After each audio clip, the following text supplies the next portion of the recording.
Parmi les gilets jaunes, les militants associatifs, les syndicalistes et les élus isérois, Delphine Batho, l'ancienne ministre de l'écologie.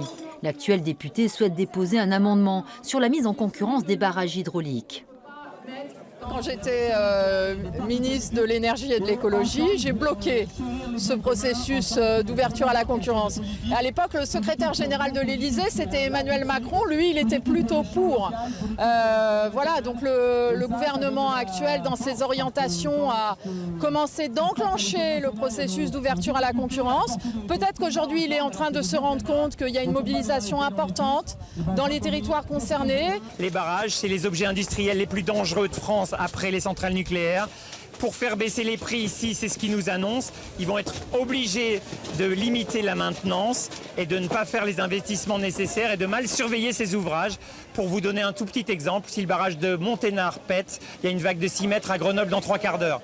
Cédant à une mise en demeure de la Commission européenne lancée en 2015, le gouvernement Macron a annoncé la privatisation des barrages. Mais depuis, le processus est au point mort.